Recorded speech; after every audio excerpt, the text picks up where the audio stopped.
भक्त कन्या और भगवान जगन्नाथ की कथा। यह कथा उड़ीसा के जगन्नाथपुरी की है।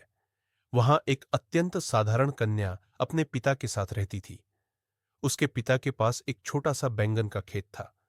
वह कन्या भगवान जगन्नाथ जी की अनन्य भक्त थी।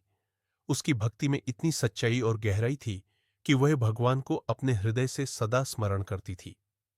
परंतु उस समय का नियम था कि निर्धन और निम्न जाति के लोगों को मंदिर में प्रवेश की अनुमति नहीं थी।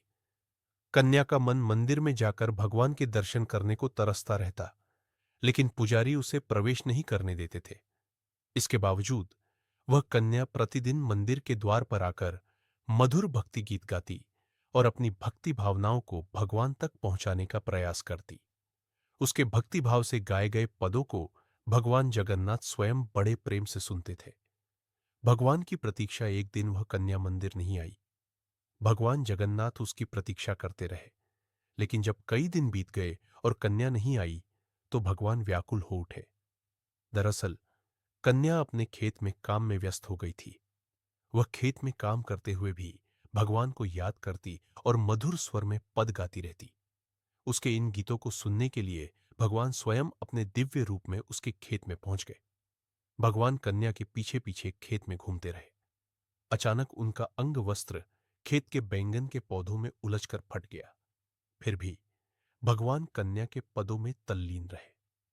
पंडितों का आश्चर्य उधर, जब मंदिर के पुजारी ने अगली सुबह भगवान का वस्त्र फटा हुआ देखा, तो वे बहुत हैरान हुए। उन्होंने सोचा कि भगवान का वस्त्र फटा कैसे। उन्होंने भगवान से इस रहस्य का कारण जानने की प्रार्थना की।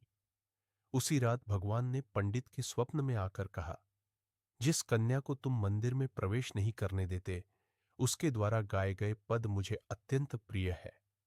मैं उन्हीं पदों को सुनने उसके खेत में गया था और वहीं मेरा वस्त्र फट गया। पंडितों का पश्चाताप। प्रातःकाल जब पंडित ने यह स्वप्न याद किया, तो उसे अपनी गलती का एहसास हुआ। उन्होंने तुरंत उस कन्या को मंदिर में बुलाया और क्षमा याचना की। उन्होंने उसे सम्मानपूर्वक आग्रह किया कि वह प्रतिदिन मंदिर में आकर भगवान को अपने मधुर पद सुनाए। उस दिन से कन्या प्रतिदिन मंदिर में जाकर भगवान को भक्ति गीत सुनाने लगी। भगवान जगन्नाथ भी उसकी भक्ति से प्रसन्न रहते थे। कथा की सीख। इस कथा से यह शिक्षा मिलती है कि भगवान भक्ति के भाव के भूखे होते हैं।